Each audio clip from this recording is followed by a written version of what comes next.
thank you very much. And we're glad to have with us tonight former state legislator and senior vice president of Civic Ventures, Jessyn Farrell, and from KIRO Radio, the legend Dave Ross. Dave, thanks for being here. You. I was telling Dave in the break, people always call me Dave Ross everywhere I go, and I say I'm sorry about that. I'm honored. That never happens to me. I'm honored. Let's start with the hate crimes. You know, I am of the opinion more people are reporting, there's more awareness, but what are your thoughts on this horrible trend that we're seeing, at least of what appears to be more hate crimes than before?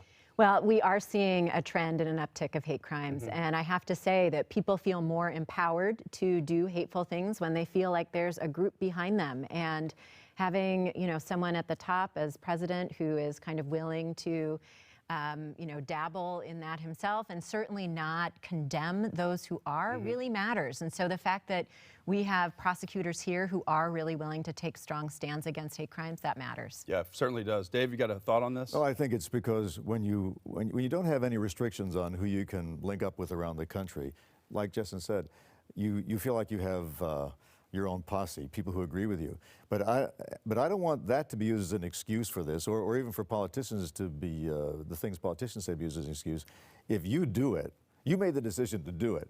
I don't care who you're imitating. The ultimate decision to assault that person or intimidate that person is your responsibility. And that's why I think jumping in and having strong prosecution and strong consequences matters, because in this case, we are social creatures. You know, we are people who are influenced by the people around us. And so by making you know, a case out of a particular incident, I think that matters and can have an impact. They do add time to it when they do prosecute it and the judges go with it. Jessyn, that leads me to my next topic, which is the violence today that happened in Seattle. We had 3 people stabbed right in front of Nordstrom. My wife walks by there every day to go to work. A lot of people are downtown in that area.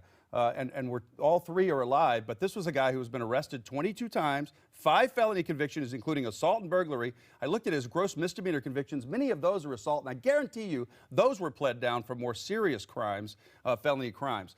So why is that guy not locked up, and what do you think about the violence we're seeing downtown? Dave, do you think people are safe in Seattle? This is the classic case that the Downtown Seattle Association has been talking about, the prolific offender, the person who you could predict was going to do something like this. And I know we debate this a lot, but if we don't have a place to provide proper mental health treatment, if somebody is a danger on that scale to the community, you have to, for public safety, lock them up somewhere. And I think if you have someone like this who I guarantee you the people who released him knew this was going to happen somewhere down the line. And we don't seem to have an option for people who have not been cured to protect the rest of us from them, even while we wait for some better system. Yeah, I know they want to put more money towards it, but it's throwing money at it the answer. Jessyn, what do you think? I mean, I think we first have to start by acknowledging that crime, even though any stabbing is a stabbing too many, right? I walk past that same Nordstrom on my way to work, but we are at still a historic low compared to where we were in the late 80s and 1990. It's not like this is Hell's Kitchen 1976. You know, this is not Manhattan in the mid 70s. And so we need to keep that broader perspective that property crime and violent crime, homicides, are all still at a historic low.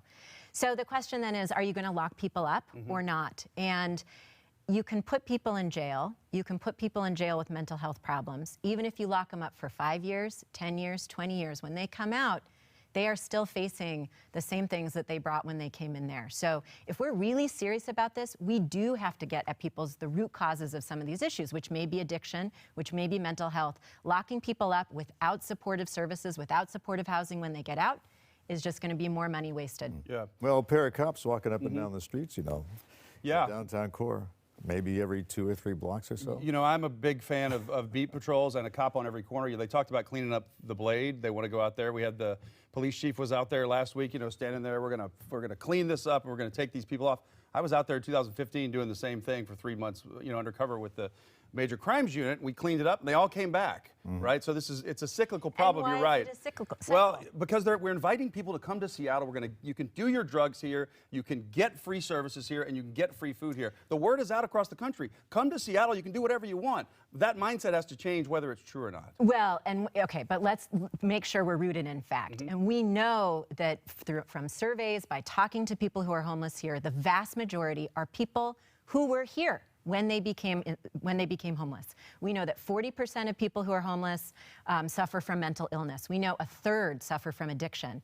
And so if we're really going to get at this cycle, we need to fix those things, not just put people in jail. And this is not rocket science. We know that when people have housing, we know that when people have supportive services around them, then they're in a place where they might be able to get better. You're talking about two different groups out here. This was not, the guy who did the crime was probably homeless, but one of his victims was a panhandler, all right? So it's not the homeless people who are necessarily causing the violence. This is a case of mental illness left untreated, and a person released by a system that knew this was probably going to happen. Okay, final question. Let's talk about congestion downtown. We'll keep going. What do you think about charging people? And this is the only thing in my life I agree with Shama Sawant on, right? And I can't believe I'm saying this, but I'm against congestion pricing. What do you guys think? Okay, well, Dave and I have known each other a long time, and we've had a long conversation about this. And so here's where I am on this.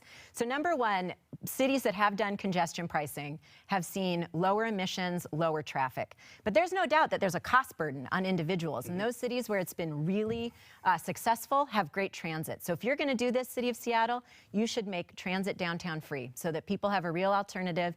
And in a time of increasing income inequality, people can be able to get to their jobs without having to pay to get downtown. It's time to go to a free market system. You have an app on your phone. You say, I want to go from here to here. It tells you, okay, here's the pavement. We'll rent you the pavement for this period. You will leave at this time. You'll arrive at that time. And here's what it will cost. You want to take the trip or not? Has anyone invested in that idea yet, Ross? I'm thinking about it. Dave. I'm thinking about it. Once we have honest pricing for what it actually costs to get from one place to the next in your own private car, then I think we can, then transit can compete successfully. There you go. All right, a lot of complicated issues. Thank you both for coming here. We appreciate Thank you it. for having us. We have other questions we didn't get to. Please come back and share those with us here on Q13 News at 8. Great, Talk thank about them. you. Appreciate it. Thank you very much. Marnie. All right, thank you, David. Here's looking